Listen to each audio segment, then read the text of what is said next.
Ladies and gentlemen, the Palace Press Officer, Undersecretary Claire Castro.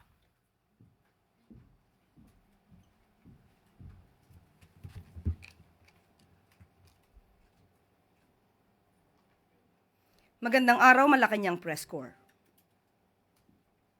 Peaceful rally na samahan ng iilang nais manggulo. Mananagot ang lahat. Yan ang nais ni Pangulong Ferdinand R. Marcos Jr. sa lahat ng sinumang gumamit ng karahasan sa naganap na peaceful rally noong linggo. Bilang isang public servant, pinakinggan ni Pangulong Marcos Jr. ang sigaw ng taumbayan. Managot ang lahat ng sangkot. Kaisa ng taumbayan si President Marcos Jr. laban sa korupsyon.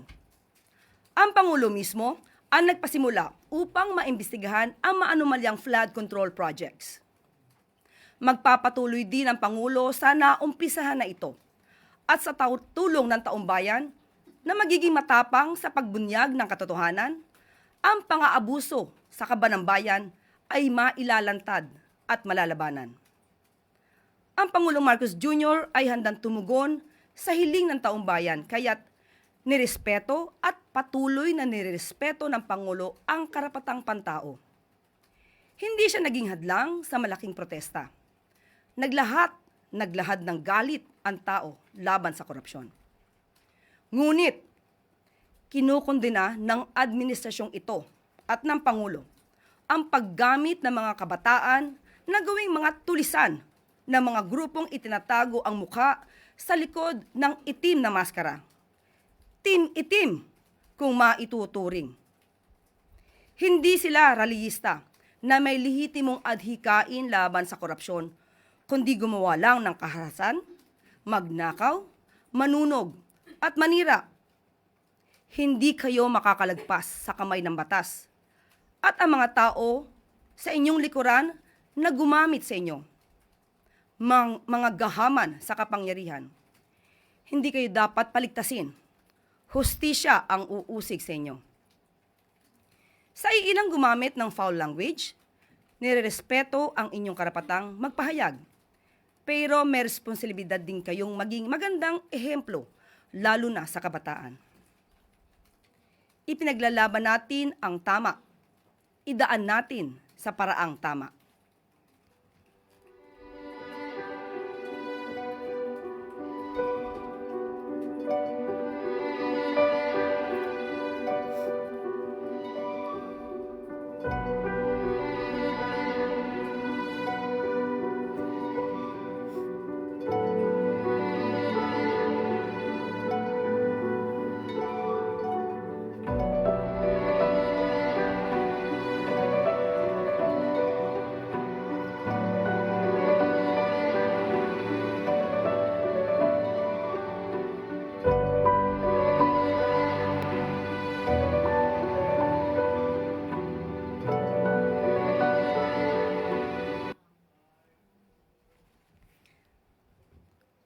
At upang pag-usapan ang naging peaceful rally noong linggo, makakasama natin ngayong araw sina DILG Secretary John Vic Remulla, DICT Secretary Henry Aguda, at Acting PNP Chief Lieutenant General Jose Melencio Nartates Jr. Magandang araw mga secretaries at mga matatapang nating mga CAPSECs at si Acting PNP Chief. Maaari na pong mag-start si Secretary Henry Aguda. Magandang umaga po. Salamat po, Yusek Claire. Magandang hapon po. Una sa lahat, malinaw ang direktiba ng Pangulo, igalang at protektahan ang karapatan ng bawat Pilipino sa mapayapang pagtitipon at malayang pagpapahayag. Kaugnay nito, nitong weekend nagkaroon ng malawakang kilos protesta. Kabilang ang tinatawag na Black Mass March. Ito yung mga Team Itim na nasabi nga ni Yusek Claire. Ito ay unang kumalat mula sa grupong Anonymous PH. Ito po ay isang aktibong hacktivist na grupo. Nakikipag-ugnayan po ako doon sa mga tao sa Anonymous PH. Hindi pa po sila nagdi-disavow kung sila nga o hindi sila yung gumawa nito. Pero may mga persons of interest na po tayo na minamatyagan. Sila ang nagsimula ng panawagang magsuot ng itim na maskara at damit na sinasabayan ng ilang personalidad at grupo sa social media. Nakikipag-ugnayan na rin po kami sa social media platforms para dito sa mga personalidad na ito. Kasabay ng mga aktibidad na ito, aktibong pinatutupad ng DICT ang Oplan Cyberdome bilang isang whole-of-country approach sa cybersecurity. Sa ilalim nito, may mahigpit na koordinasyon sa mga law enforcement agencies para sa mabilis na tugon sa anumang online-to-ground na banta. Ito po yung mga nag-oorganize sa online, tapos nanggugulo physically. Pangalawa po, katuwang ang mga telco at social media platforms sa pagbabantay laban sa posibleng paggamit ng internet para sa karahasan. Aktibong nakilahok ang cyber community rin po at mga pribadong cybersecurity groups upang tiyakin ang seguridad ng ating digital space. Nakapag-ugnayan din tayo sa mga pangunahing pribadong korporasyon po, sa bangko, sa enerhiya, sa tubig, transportasyon, at lahat po ng kanilang cybersecurity organization at teams ay nakilahok naman po na protektahan ng cyberspace. Ngayon po, noong weekend po, mula do sa Threat Monitoring Center po natin sa CICC, yung same organization po na nagbanday din po noong midterm election, nakita po namin na as of 2 p.m. po, wala po kaming nakitang convergence. Convergence po ng mga grupo na nag-oorganisa sa online at on the ground. Nanatili pong mapayapa ang mga rally at walang naitalagang ground to online convergence. Subalit po, may naitala po kami, 19 na website ng gobyerno ang naka-experience po ng defacement. Ibig sabihin po, kinuha yung website, binago, pero mabilis naman pong nakapag-react ang mga government agencies po. Para po mailagay natin sa perspective yung 19. Yung 19 po out of almost 60,000 apps and website ng bansa. So, maliit lang po yung naging epekto nito. Walang naitalang matagumpay na cyber breach din po mula sa overseas o tinatawag po nating nation-state actors. Ligtas at maayos ang lahat ng critical government systems. Bagamat may ilang insidente ng karahasan sa lansangan gaya ng pagsunog ng sasakyan, paghagis ng bato, molotov, nang panatili ng pamahalaan ang kontrol sa sitwasyon sa tulong ng kapulisan at mga katuwang na ahensya. Sa kabuuan, pinatunayan ng pamahalaan na epektibo ang Oplan Cyberdome at ang matibay na kooperasyon ng DICT, law enforcement, telcos, social media platforms, cyber community at pribadong sektor.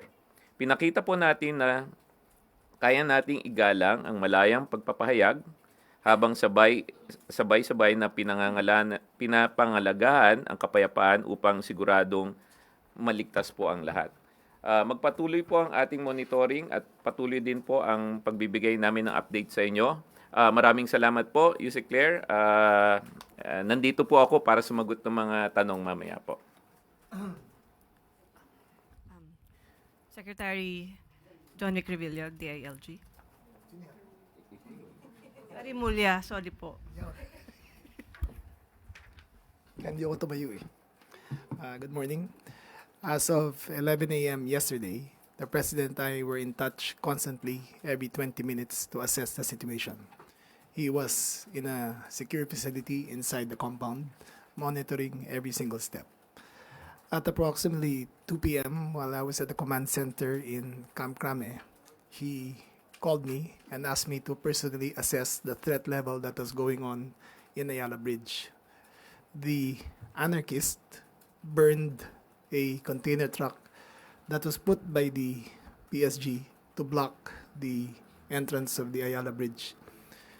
Subsequently, at around 3:30, the corner of Mendiola and Legarda, I think, at 3:30, a crowd of approximately 5,000 converged at that corner. The President's directive very explicitly stated that the PNP shall act with maximum tolerance And with maximum tolerance, they only had their riot gear and no firearms. I repeat, the approximately 4,000 policemen deployed to contain the rally had no firearms on them, except for the SWAT group that was in the vicinity. The purpose of having no firearms is because when you engage a crowd, the chances of your firearm being pulled from you and being used against you is very high. Having said that, number one, there was no discharge of weapon from any PNP official. I repeat, there was no discharge of weapon. Number two, there was no tear gas used by the PNP. All the soldiers, all the policemen behind had instructions, use maximum tolerance. So they had no tear gas and they had no firearms. Number three, only when the mob were throwing Molotov cocktails did the police push back. That crossed the line. When rocks were thrown, you could shield yourself. But Molotov cocktails crosses the line. That can cause death. Having said that, the police pushed back, pushing back using maximum tolerance. And one by one, they were apprehending the characters who were throwing rocks, Molotov cocktails, or engaging them physically. After the arrest, after all of that had been said and done, the protest subsided at around 5:30 p.m., after which we ascertained that the following happened. There was an arrest of, and we get this straight, 216 individuals, 216, comprising of 127 adults and 89 minors. The minors were characterized as following: 65 were children in conflict with the law, and 24 children at risk. What is the difference? Children in conflict with the law is 15 to 17. Children at risk is 14 and below. Of the 216 that were arrested, we'd also like to report that 95 PNP personnel were wounded. 95. Some of them serious, requiring medical attention. They were brought to the PSG station here in Malacanang and also to the PNP General Hospital for further treatment. Now, I would like to commend the PNP for their performance yesterday. They acted according to law. They acted according to instructions. I would like to debunk the rumors going around that someone died, that there was a death. There were 0 casualties. I repeat, there were 0 casualties. What is spreading around in social media is fake news. There were, however, people who got hurt. None of the protesters were seriously hurt. I repeat, none. By seriously, I mean that they would have to be hospitalized. The police got hurt more than the protesters.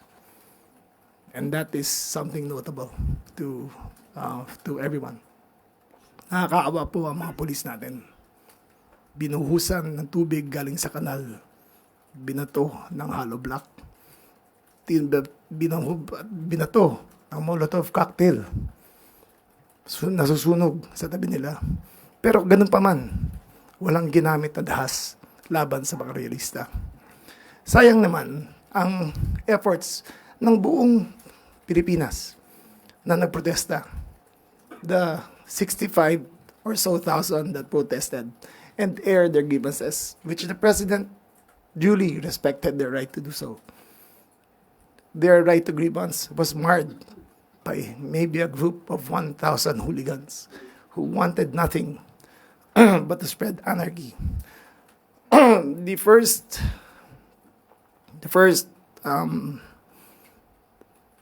children in conflict with the law interviewed said that they had intended to burn the palace. They had intended to burn the palace.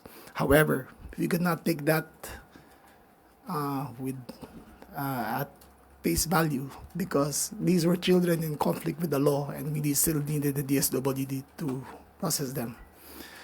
So a full report of their intent will come out in the next few days after the interrogation of all those held. The suspects are all held at the MPD station, where they are undergoing processing. The minors are with the are being interviewed by the DSWD to determine whether they will be tried as adults in the coming months. So that is my report for all of you. Thank you very much. Next, we have Acting PNP Chief Lieutenant General Jose Melencio Nartates Jr.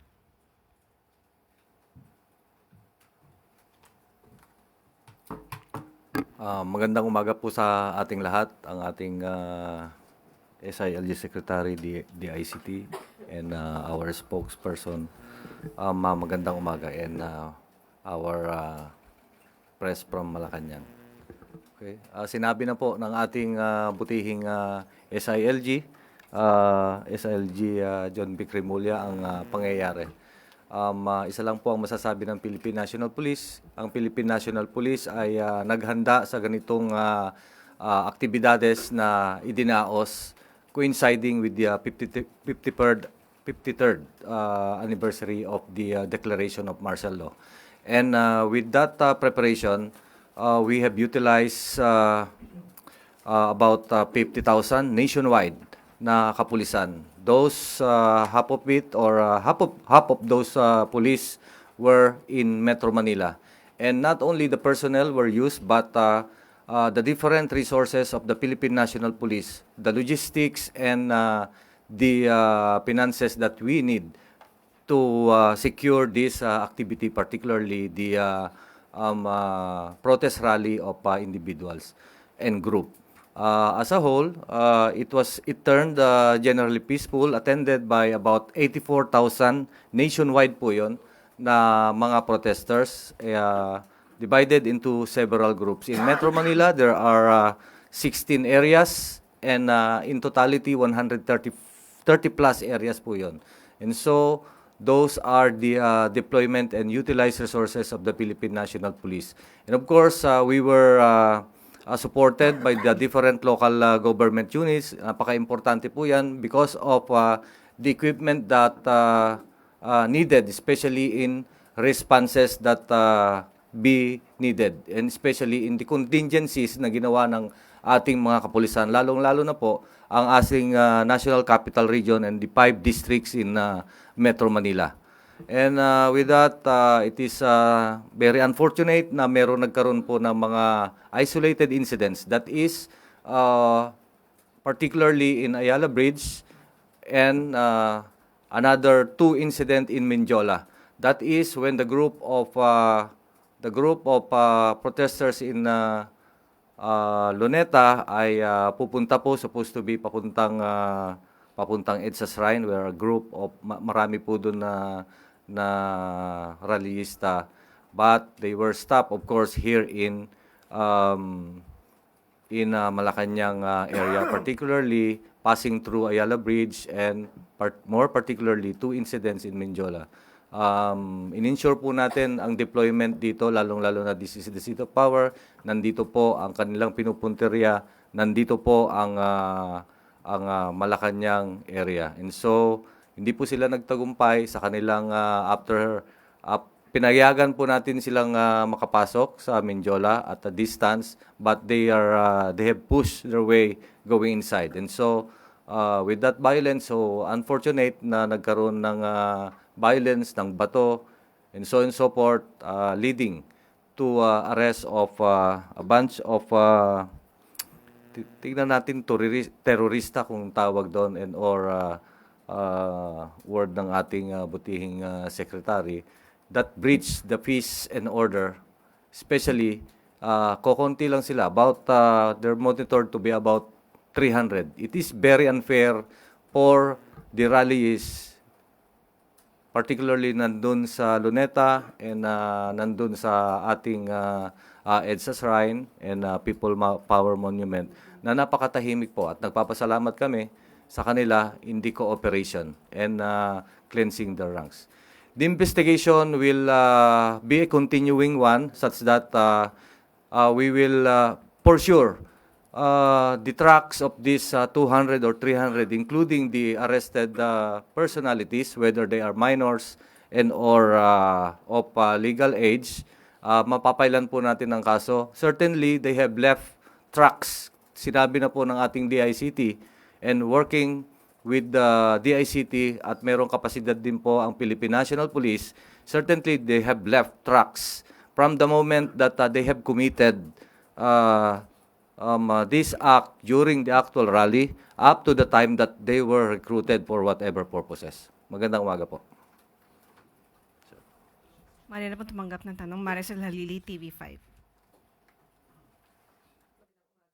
Secretary Remulla, tukoy na po ba natin kung anong grupo involved itong mga nahuli? Isang grupo lang ba sila? Magkakaiba? Hindi, scattered kasi again, as Secretary Aguda said, it started online.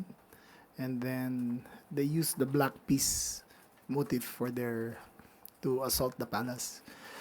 Buti na lang na hindi sila pumunta sa People Power Monument at doon ng gulo. Kasi kung doon nangyari, mas marami masasaktan. Dito naman, kung Mendiola lang at mako-contain talaga ng PNP at PSG ang lahat yan. Pero what are the chances, or tukoy ba natin kung sino yung mga posibleng nag-utos, especially dun sa minors, na mag-start ng violence? Wala pa po. DICT is working on it. They are ascertaining kung sino ang may-ari ng website, kung saan nanggagaling, and we'll know in the end. Habang nagda-tactical interrogation pa ang mga bata, malalaman natin kung ano talaga nangyari. Ano po yung plano nating isang pang kaso, especially dun sa mga adults? We will, andyan yung arson, andyan yung grave physical injuries, and we can go as far as sedition. Yung statement lang nila na we intend to burn the palace, gusto namin sunugin palasyo, is a seditious act in itself. Salamat po. Tuesday, New DCWB. Good morning to Secretary or Remulla or PNP Chief. Nabanggit niyo, Secretary, na zero casualty tayo from the protest yesterday. Yes. But today, sir, nag-confirm po si DOH and Assistant Secretary Albert Domingo. Mayroon daw po isang lalaki na matay because of the rally. Sinaksak daw po. So, paano natin yun? Ang information namin kahapon, doon sa site mismo, at during the altercation, there was wala kaming nakitang ganun. Kung may nasaksak man yan, hindi na galing sa PNP yan kasi walang kutsilyo ang PNP. So, I would suppose it was one of the anarchists who stabbed him if it were the result of the rally. But during the rally itself, all the ambulances were there. We monitored where they went at wala kaming nakita na nasaksak. Right. Follow up lang, sir. May nabanggit po si General Nartates kanina na parang tinitignan din po ninyo na as terrorist yung mga nagsagawa nung mararahas na aksyon kahapon, including yung burning of the van or yung sasakyan po dyan sa Ayala Bridge, and then yung pananakit sa mga police and other civilians. Can we call them terrorists, sir? O paano ba? Sasampahan din ba sila ng kasong terrorism? Okay. It will be a result of the continuing investigation as yung ebidensya po ay tinitignan natin. So that's why maybe it can lead to terrorism or violation of the Anti-Terrorism Act. With regards to the reported death, wala pa pong nakarating sa ating himpilan ng pulisya, lalong-lalo na dito sa Manila Police District about death. If this was reported to have a stab wounds, then our police will investigate that for sure. What's so important is as of now, we don't have report of death through gunshot wounds. Kasi yun ang importante, yung gunshot wounds. And the reported casualty and or the reported mga nasaktan yesterday, up to last night, were contusions and lacerations. Lalo na sa police, there are not less than 70. Meron pa yung may malaking laceration dito sa kamay dito. So about 4 inches siguro yun. Yung laceration na yun, accordingly, kasi buhay yung pulis in-struck siya ng tubo na mahaba na medyo sharpen dun sa dulo. So that caused these lacerated wounds and a lot of contusions from among the not less than 70 police. Thank you, sir. Sunod, Alvin Baltasar, Radyo Pilipinas. Good morning po, Chief PNP. Our DILG Secretary can answer also. Secretary General Nartates, even before na nangyari ito, yung kahapon, meron na ba tayong intel report na natatanggap na may ganitong mangyayari? And nakuha ba sa intel report na may plano talaga lusubin ng Malacanang? Yes, we had in the intel report, and that's why an additional phalanx of security was introduced into the roads leading to Malacanang.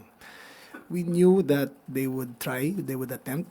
We knew that we had the suspicion that they would use violence. Pero ang directive talaga ng ating Pangulo is use maximum tolerance. We will not allow anarchy to prevail over the government. So, ginawa namin ang lahat at nagtagumpay naman yung plano namin. Secretary, follow-up lang dun sa sinabi niyo kanina dun sa mga naaresto. Can you give us a profile ng mga naaresto? Taga saan ba sila? At ito ba ay hinakot? We'll know more after they are processed kasi isa-isa kinakausap yan. But most are from Manila. May malapit lang na lugar. Naglalakad lang sila eh. Nakikita namin naglalakad lang. Papasok-pasok. So most are from Manila. Secretary, isa na lang. Sa isang interview, sinabi ni Manila Mayor Isko Moreno na yung gulong nangyari kahapon, ang nasa likod, isang dating politiko at saka isang abogado. Without naming names, yan din ba lumalabas sa intel report? Hindi pa namin pinag-aaralan. Iba yung nakikita namin suspects. Pero iba rin ang sources ni Mayor Isko eh. So we will verify his allegations. Salamat po, Secretary. Sunod, Clisel Pardilla, PTV4. Good morning po, Secretary. Secretary, you've mentioned earlier na posibleng may nag-utos. Does it mean that some of them were paid? We are studying the matter. Sa ngayon, wala kami nakitang pera na malaki naman na hawak nila. Na habang ando doon, wala kami nakitang distribution. But nothing is ruled out. Na according to the chatter na nakikita namin, ay pinag-aaralan pa namin. Pero mayroon kaming isang narinig na rally doon sa Bonifacio Monument, sa Liwasang Bonifacio, na sinabi nung na may hawak na mic, sandali na lang, pupunta na tayo ng Mendiola, dalahin nyo na ng mga lighter nyo. So, that was a confirmation na they had intent to burn the palace. Kay Secretary Aguda, sir, ano-ano pong mga major websites ng government yung nahack? At can you confirm na wala naman pong personal information ng ating mga kababayan yung nakuha? Thank you. So of the 19 na nabanggit ko na deface, karamihan yun LGUs. 4 yung NGAs or National Government Agencies. Yung mga na-compromise naman sa kanila, like training modules, complaint platform, etc. So, and all of them naayos kaagad. Kasi prior to this weekend, we already have a list of government agencies na nasa target list nila. So yung 4 na yon, inconsequential yung nangyari sa kanila. The other attacks na ginagawa nila is DDoS. They're trying to overwhelm some of the websites. And so far naman, madali namang naayos. To date, wala pa kaming verified report of exfiltration. So wala pang personal information na nawala. And siguro idadagdag ko na rin doon sa sinabi ni Chief kanina on the terrorism side. Yung pong kung mapatunayan po na terrorist yung crime na terrorism yung crime na nagawa, yung pong nasa mga online, yung mga nag-organisa po sa online gumamit ng digital platform to result into violence, kasama po sila, hindi ko mawala sila physically doon, hindi sila damay. So damay sila kasi nagsimula po yan, nag-organisa sila online. Salamat. Sunod po, Christian Yusores, DZMM. Good morning po. Pwede po si DILG or sa PNP Chief, sir. Are we expecting po ba na may karagdagang mga police sa mga kalsada natin in the coming days or weeks following the incident kahapon? Kasi po baka may mga, ang pangamba po ng ilan, baka po maulit-ulit yung nangyari kahapon, may mga mambulaga po ulit na sumugod dito po sa vicinity or compound po ng Malacanang. Okay. The presence of police officers on the street is a continuing one. Lalong-lalo na, we deploy police officers according to pangangailangan. So, for example, here in Metro Manila, we heightened our alertness and we increase visibility, especially on threats like, for example, in a vital installation. Number one is Malacanang, and so we will increase the number of public safety forces here, especially the police. Sa Mendinilla Business Mirror.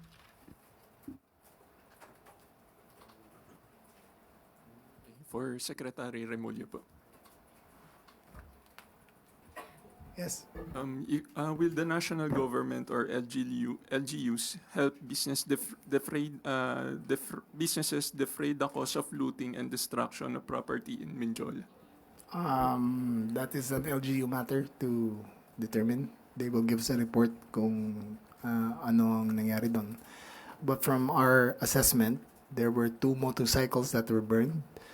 There's one Stardex van that was burned also, and the Sogo motel was raided and their cash vault was taken with them. So we still have to determine the exact amount, but the looters who went inside the Sogo motel had black mask on. Follow-up. Okay. Bali, hindi po siya magiging under sa DILG. Not yet. City of Manila. City of Manila ang magre-report sa amin yan. Tapos we will see what we can do after. Thank you po. Sunod, Ann Soberano, Bombo Radio.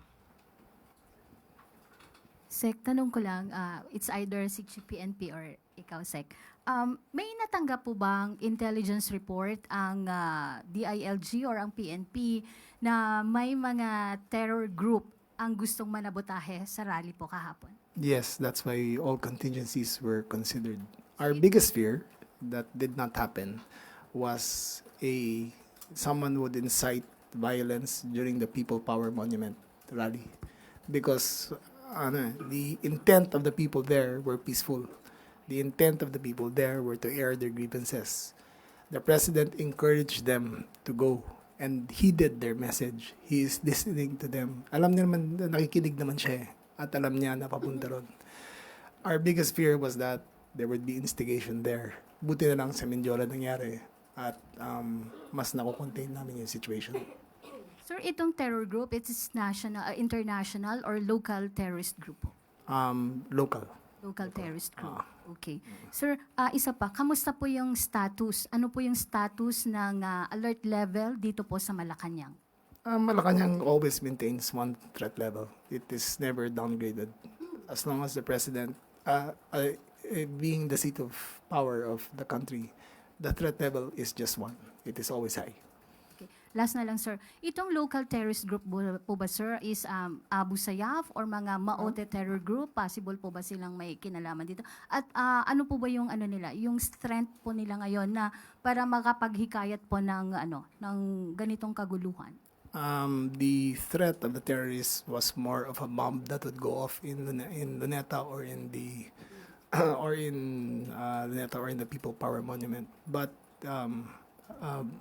the vigilance of our PNP to look at the situation, because we had 400 policemen on the ground dressed as plainclothes to see what is going on and to assess, and the vigilance paid off and none of it transpired. Safe to say, we are still investigating according to our intelligence reports, and we will come out with a report pretty soon. Thank you, Sec. Sunod, Chloe Hofana, Business World. Good morning po kay PNP Chief po, sir. A quick question lang po. Does the PNP think po na these violent protests will spread pa po, or this is just going to be a one-time event? Okay, katulad ng sinabi, if there were intelligence report about terrorism or act of terrorism, here in Malacanang area specifically, sagutin ko uli kanina, this is the seat of power, whether there is no threat or there is threat, these premises, this vital installation is given the highest security. Okay? So, nandito po ang PNP, nandyan po ang Armed Forces of the Philippines, lalong-lalo na yung Presidential Security Command. And so, about the threat, continuously ina-assess po natin yan. We have different threat group. We have the Communist Terrorist Group. We have the Local Terrorist Group. We have, lalo na kung may spillover from Mindanao going here, especially we have elections in Mindanao. We have the Islamic Terrorist Group. We have the BIAFF, the DI Hasan, DI Maute, and other threats like, for example, our situation in the West Philippine Sea. So pinag-aaralan po natin lahat yan, such that there are several contingencies that we have done. Before the conduct of these protest rallies, we have already have made our surveys. We have engaged the community around Metro Manila kung saan sila kumukuha ng mga rallyista, ay ini-engage po natin yan. And we have conducted several police operations to enable to deny yung maging presence ng firearms, at the same time explosive materials. If you're going to look at the number one is yung LRT natin, marami pong nakadeploy na mga police doon. Especially, we have coordinated with the DOTR such that merong mga X-ray machines doon at nagagamit. And other police operations that we have done. Thank you, sir. Kay Secretary Aguda po, sir. Sir, pasensya na po, lilihis po ako sa topic ng rally. Sir, about konektadong Pinoy po sana, sir. Yes. Sir, kailan po natin i-expect ang IRR, and ano po yung mga sinasabi ng mga telco companies natin na gusto nila makita sa IRR? Doon sa IRR, ang schedule natin for Konektadong Pinoy is first week of October. We've had several consultation meetings with them already. And yung mga telcos naman, ang gusto lang nila is a fair participation in the crafting of the IRR. And isa doon sa napag-usapan doon sa IRR is how do we increase our ability in the telco space to reduce harmful effects of the internet. Isa na po itong nakita natin over the weekend. Nagsimula po ito dun sa Black Mask. Nag-organize sila online and unfortunately translated into violence in the street, di ba? Kung hindi po naagapang ng DILG at ng PNP, hindi po sana magiging kasing peaceful yung nangyari this weekend. So, ganun po. Doon sa Konektadong Pinoy, ulitin ko po, kasama dyan yung how do we create a better governance around the internet so that we can minimize the ill effects. Kasama na po dyan yung prescribing violence over the internet. So, first week of October, tuloy-tuloy naman po, yung mga telco naman po yung nakikikooperate. Thank you, sir. Follow-up na lang po. May mga foreign telco companies na po ba nag-express na gusto nila pumasok sa Philippine market? Meron. Siguro may 3 malaki. Hindi ko na pangangalanan dahil ayaw nating alam mo, pangunahan sila. Pero marami ring local. Ang kagandahan po niyan, anywhere from an LGU who wants to serve their locality better to private companies that are in the Philippines already. Marami po. All of them are coming together to participate in Konektadong Pinoy para naman maabot yung gusto ng presidente natin na connectivity everywhere in the Philippines and affordable connectivity to all Filipinos. May range po kaya tayo, sir, kung ilan? Ang mag-a-apply, yung gusto, siguro more than a dozen na yung nag-express. And since wala pa yung IRR, we expect that to increase further pag lumabas na yung IRR. Thank you, sir. Thank you. Sunod, Net 25, Eden Santos. Good afternoon po kay PNP Chief po at kay DILG Secretary. Sir, PNP Chief, opo. Sir, kahapon po yung naging marahas na rally ng mga kabataan sa bahagi ng Ayala Bridge at sa Mendiola. Nagulat po ba yung ating mga pulis dito dun sa kanilang biglang pagsugod? And note din po sa Mendiola. Of course, nagulat tayo. But we are expecting that to happen. Especially, we have made our contingencies kasi may mga contingencies yan. How if, kung may nangyari na ganito, how if, kung may nangyari ito. That's why, meron tayong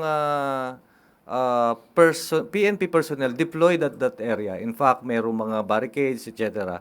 At may mga contingencies na gagawin. So, when that thing happen, meron tayong aresto. So marami po kasi mga nasugatang pulis ano po. Kay DILG Secretary, sa laki po nung Intel Fund ng Office of the President, hindi po ba natin agad natukoy kung sino yung mga grupo sa likod nitong marahas na rally sa Ayala Bridge at sa Mendiola po?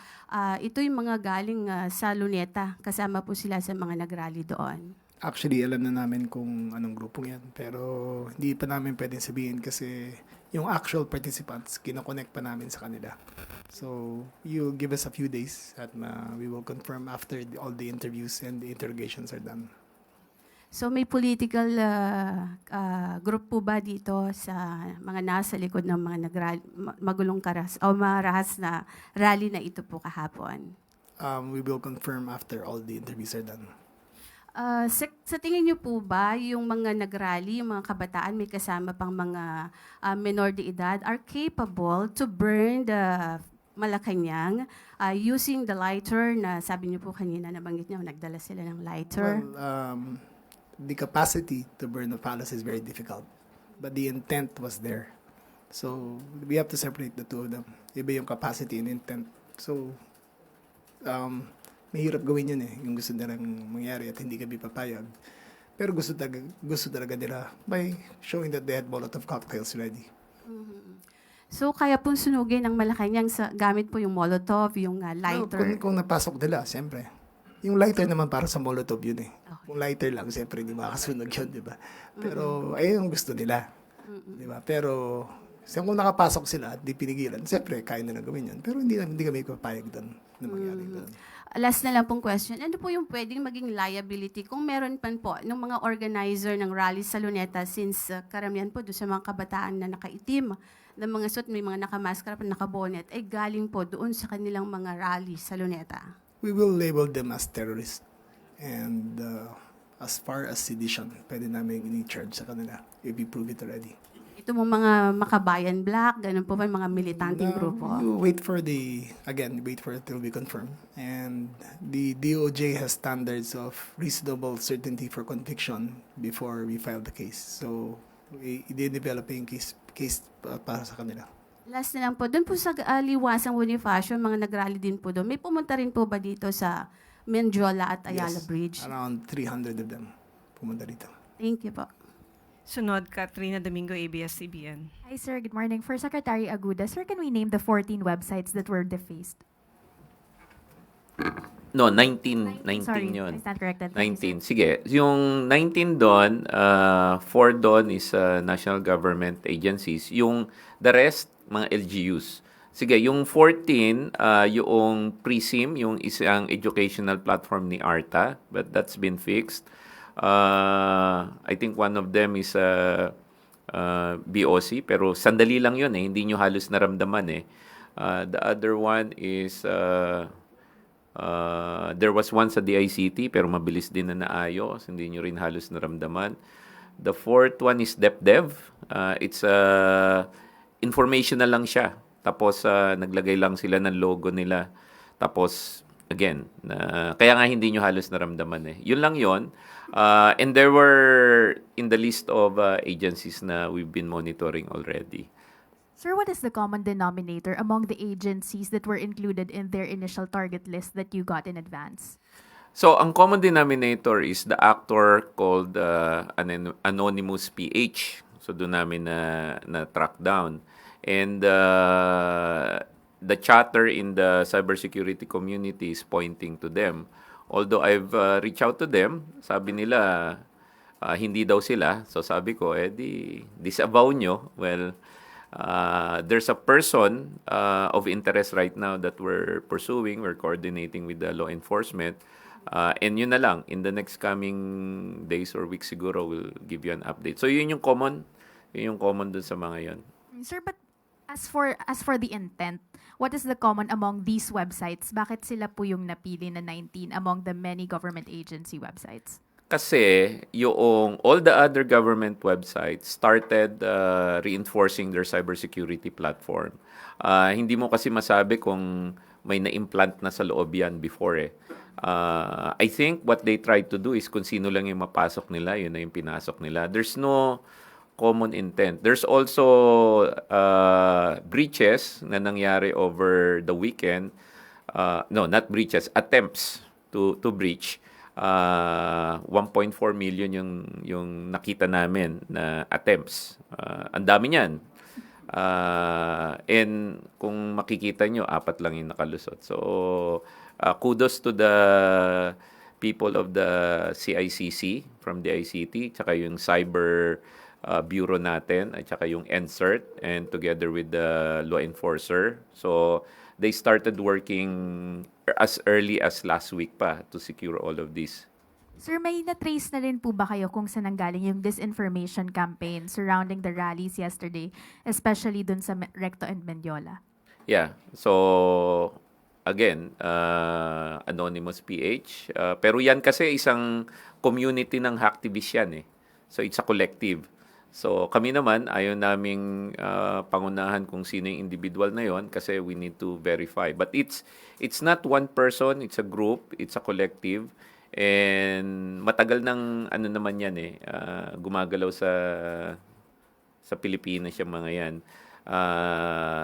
Tapos, may mga from the outside pero hindi naman nakapasok. Nag-attempt lang po pero hindi naman nakapasok sa Pilipinas. That's why no successful breach can be traced to a nation actor or an overseas entity. Sir, last from my end, can you give us a brief profile, even in broad strokes, nung person of interest nyo na tinitingnan?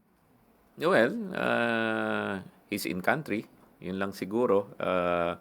And I think I will defer giving additional information para hindi naman masayang yung investigation process. Sir, clarify lang namin. He, lalaki po. He's in She. country. He, she. Gentle reminder, 1 question, 1 follow-up so the others can also ask questions. Next po, Eileen Taliping Abante. Okay.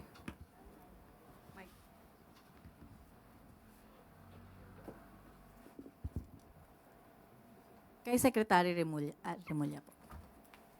Sir, ano ang liability nung nagsalita sa SSRI na magdala ng lighter doon sa nangyari kahapon? Liwasang Bonifacio. Sa Liwasang Bonifacio. It can go from arson to sedition. So we are studying the matter. Another question. Nawagan si Chavit Singson nitong weekend sa mga kabataan na lumabas at sumama sa rally para maramdaman ng gobyerno yung disgusto. May impluensya ba yung panawagan niyang yun sa nangyari kahapon?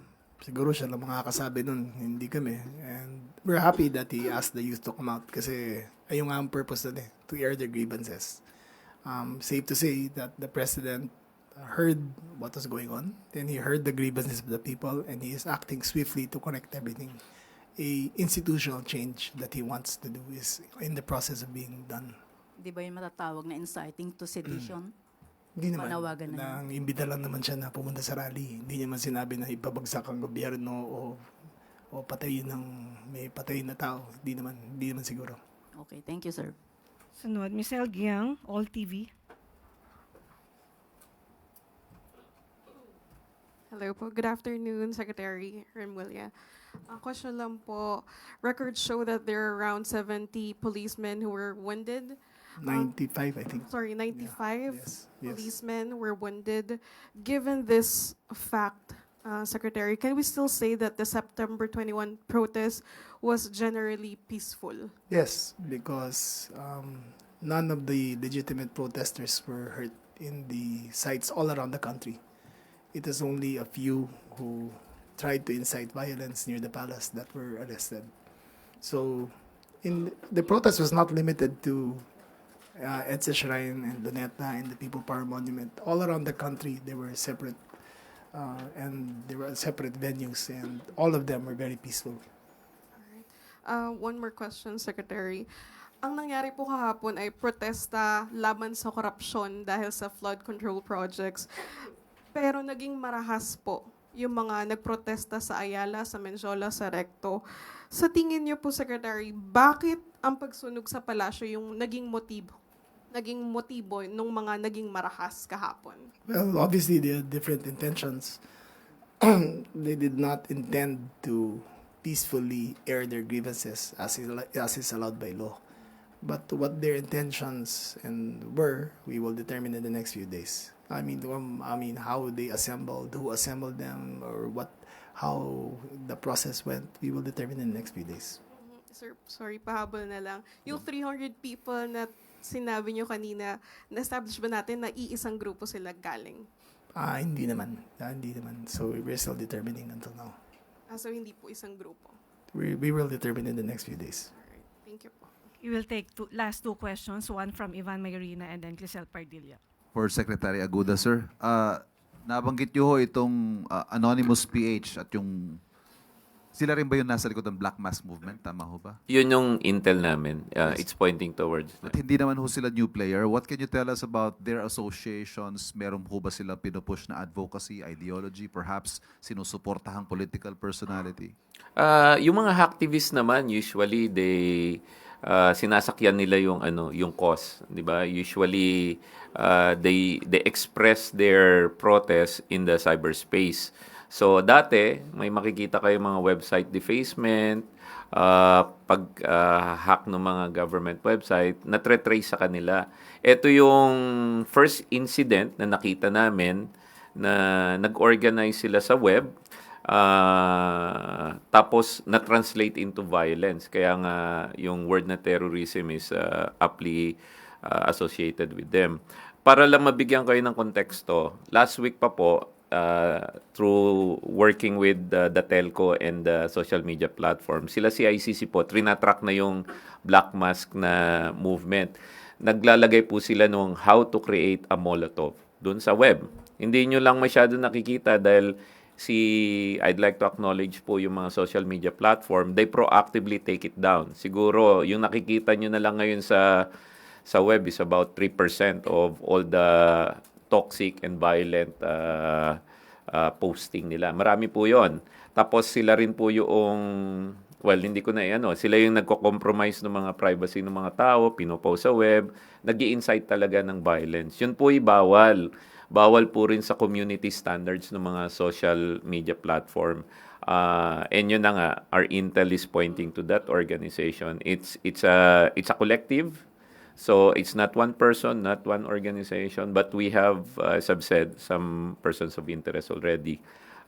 Yun po, before this weekend, nagbi-build up na yung And let me add, as of 2 o'clock, when I gave my update to the cabinet, peaceful pa po tayo, 2 o'clock. Wala pong karahasaan. Tapos siguro mga bandang mga 3:30, no?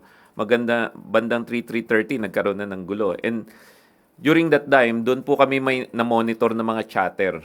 May chatter na po sa internet. And yung mga yan, minsan nag-organize using Facebook Live. So, magfe-Facebook sila, sasabihin nila, dito kayo mag-login sa link na to, tapos doon sila nag-organize Pag may nakita po kaming ganon, sina-shutdown namin kaagad. Pero, minsan, mabilisan eh. So, bigla na lang, parang flash mob ang nangyayari. Alam niyo na yung flash mob, di ba? Parang nag-flash mob sila. So, kaya po kami, do sa internet, yung kampanya namin to clean the internet of harmful products, harmful services, harmful tendencies, pinapainting po natin. Dahil nakita nyo na po yung resulta over the weekend. Mapayapa po yung gathering, mapayapa po yung rally, tapos biglang nahaluan ng ganyan. Sayang naman. Last question mula kay Clizel Pardilla, PTV. Secretary Remulla, may DILG Pag-asa Expo Manila City Jail po kayo. Can you tell us about it briefly lang po? Oh, it's about giving hope to the PDLs there. It's a novel program, training them for life after their deprivation of liberty, and it's being showcased all around the country now. Is it clear? Thank you very much, Secretary John Vic Remulla, Secretary Henry Aguda, and PNP Chief General Natatis Jr. Kanina sa tanong patungkol kay Chavit Singson, ang gusto po ng Pangulo ay managot ang lahat na maaaring managot at lahat na maaaring sangkot sa marahas na nangyari. Iilan lamang, pero naging marahas ang ilan sa naging rally nitong linggo. So tayo na po ang makikiusap sa pamunuan po, especially kay Secretary John Vic Remulla, kay Acting PNP Chief General Natatis Jr., and of course sa DOJ, na busisiin mismo ang mga sinabi ni Mr. Chavit Singson. Dahil doon, inakit niya ang mga kabataan, especially high school students, college students, at karamihan dito malamang ay mga minor de edad, upang malaman nila at iniyahan ito na huwag pumasok sa eskwelahan. At habang hindi bumababa ang mga taong gusto nilang pababain. At sila pa, at si Mr. Chavit Singson pa ang nagsabi na hayaan ng mga magulang ang mga batang ito na tumayo para sa isang revolusyon para sa korupsyon. So, dapat maimbestigahan ito upang malaman kung siya ay maaaring makasuhan ng inciting to sedition. Maaari na po akong tumanggap ng inyong mga katanungan. Unang tanong mula kay Katrina Domingo, ABS-CBN. Ma'am, may we know the President's reaction to the violence that happened in Recto and in Mendiola, which are areas very close to Malacanang? Ano po yung kanyang marching order bukod doon sa nasabi ni Secretary Remulla earlier to get to the bottom of the mess? Muli, nasabi na rin po ni Secretary John Vic Remulla, pati na po ni PNP Chief, Acting PNP Chief General Natatis Jr. kung ano po ang dapat na gawin. Maaring hindi ito mangyayari isang beses, pero mas gugustuhin natin na hindi na muling mangyari. Pero handa po ang kapulisan at ang administrasyon sa mga ganitong pangyayari. So, wag na po sila ulit magtangka. Ma'am, just a follow-up question. Maliwanag po yung naging panawagan dun sa mga legitimate rallies. They want accountability. They want politicians, all corrupt actors to be jailed. What policies are being drafted or put in place to make sure that the President heeds the call of the public to have concrete measures against corrupt actors? Binuo po ang ICI para siyang gumawa ng mas malalimang investigasyon. Hindi po makikialam ang Pangulo sa maaaring mangyari o maaaring gawin at maaaring maimbestigahan ng ICI members. Kung meron pong kasama mga politiko rito, dapat pong sampahan ng kaso. Sino man ang maaaring sangkot dito, lahat ng sangkot dapat masampahan ng kaso at dapat na managot. Sunod, Chanel Salazar, DZXL.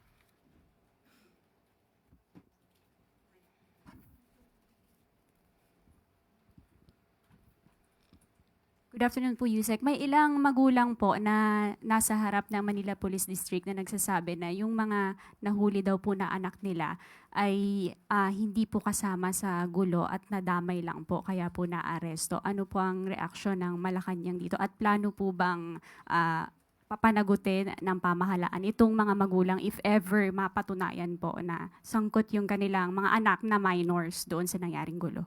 Unang-una po, iniimbestigahan pa po ito. Pangalawa, sila yung manggulang, dapat alam nila kung nasaan yung kanilang anak. Dapat alam nila kung anong ginagawa ng mga anak nila during the time na nagkakaroon ng rally. At itong mga marahas na pangyayari sa Ayala at saka si Mendiola. Ayala Bridge at Mendiola. At kung mapapatunayan na may pananagutan ang mga minor de edad na ito, definitely dapat kasama po ang DSWD at mga social worker para malaman po ang maaaring nangyari at ang maaaring kinakasangkutan ng mga kabataang ito. Hindi po naman sila agad-agad malilinis kung sila man ay minor de edad dahil meron pong kailangang intervention program na maisagawa. At kung sila ay 16 years old hanggang 17 years old, at maaari po silang makasuhan at kung mapapatunayan na they acted with discernment at makikita po na alam nila ang kanilang ginagawa, maaari po silang masintensyahan pero magkakaroon ng suspended na enforce ng anumang penalty na ipapataw ng korte. At maaari lamang itong isagawa kapag umabot na po sila sa edad na 21 years old. Sunod po, Maricel Halili, TV5. Magandang tanghali po, Yusek. Although it was mentioned already earlier that the President stayed in Malacanang yesterday, may we know who was with the President while he was monitoring? Ano pa po yung naging activities niya kahapon? Whole day po ba siya sa Malacanang lang? Sinabi na nga po kanina ni Secretary John Vic na siya ay nasa secured place sa loob ng compound at kung sino man po ang mga kasama niya ay hindi na natin muna ito masasabi. At opo, maghapon po siya nag-monitor.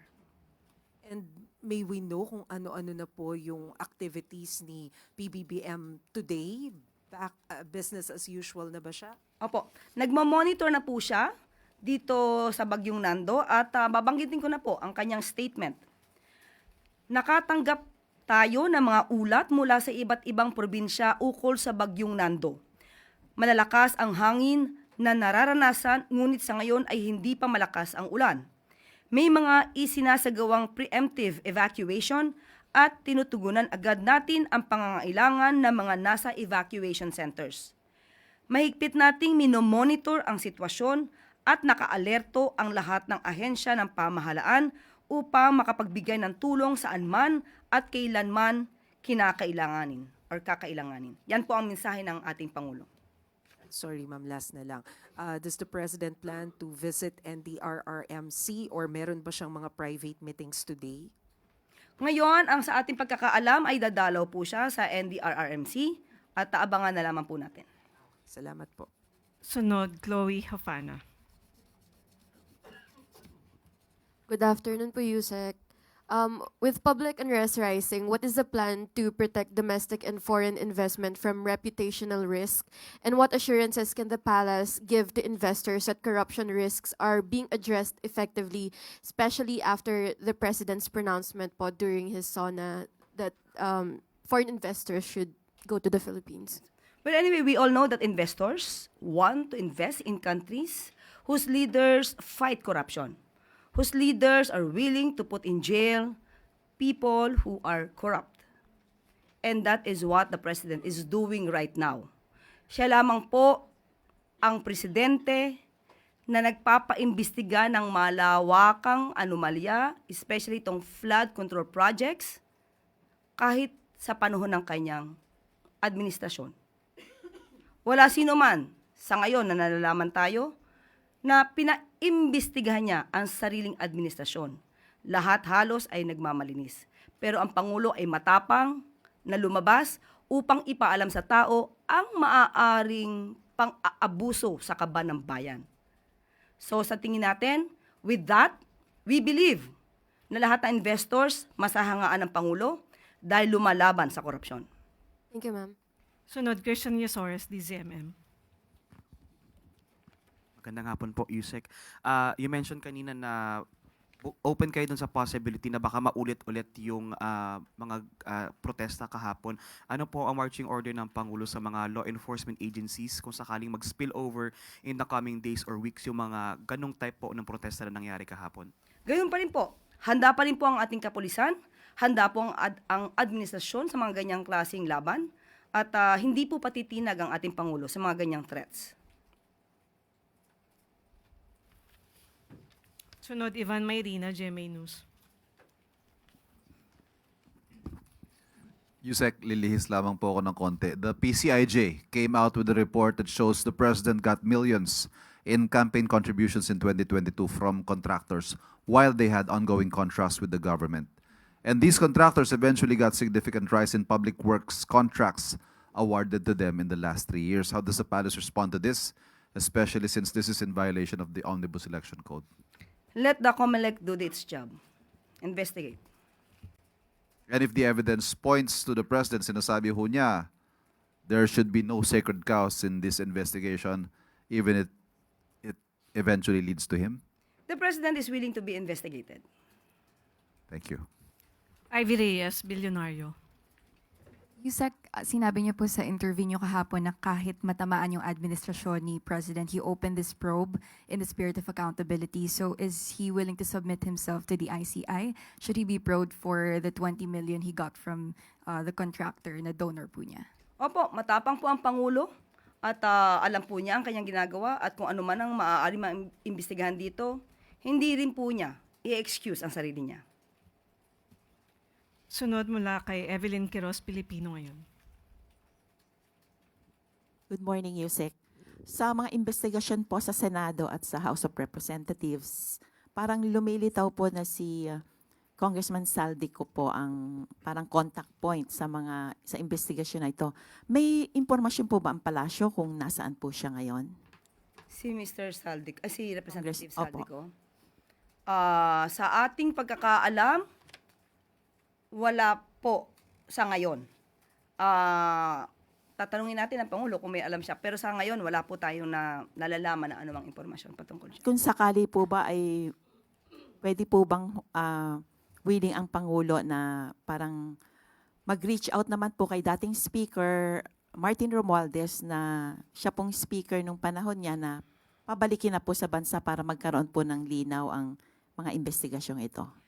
Sa ating pagkakaalam, meron na pong binigay na order si Speaker D, House Speaker D, na siya kailangan nang bumalik in 10 days. So, nandun na po yung utos. Hindi na po kinakailangan ng Pangulo ang mag-utos dito. Si Congressman Saldico naman ay under po kay House Speaker.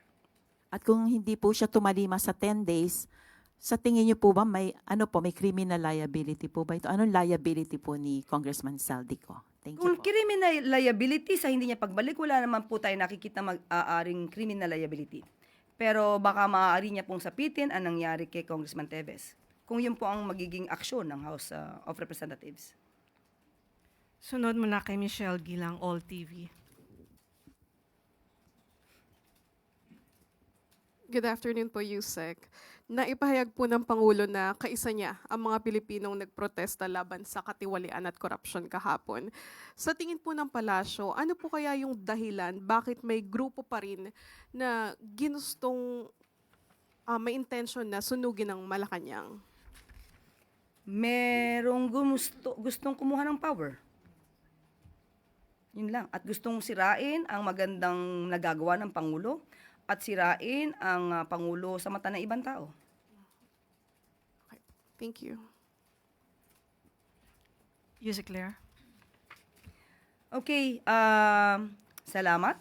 Full government mobilization sa mga lugar na apektado ng bagyo, ipinag-utos ni Pangulong Marcos Jr. Sa kabila ng ingay, tahimik na nagtatrabaho si Pangulong Ferdinand R. Marcos Jr. upang masiguro ang kaligtasan ng mga residenteng na apektuhan ng Super Typhoon Nando. Ipinag-utos ni Pangulong Marcos Jr. sa Office of the Civil Defense or OCD na immobilize ang lahat ng national government agencies upang tulungan ang mga local government units na paghandaan ang Super Typhoon Nando. Sa ulat ng OCD, naka-full alert at handang rumisponde ang local at national government officials sa banta ng sama ng panahon. Nakahanda rin ang pamahalaan sa pagtugon sa epekto ng bagyo, kabilang na ang posibleng storm surge at matinding pagbaha sa Hilagang Luzon. Pinapayuhan ang publiko na manatiling alerto, sumunod sa opisyal na abiso at makipagtulungan para sa kaligtasan ng lahat.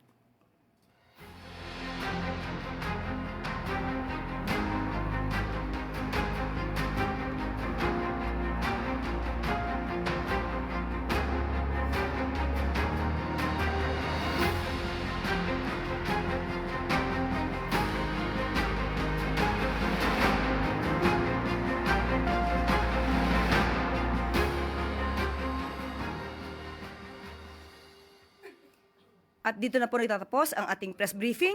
Magandang araw para sa bagong Pilipinas.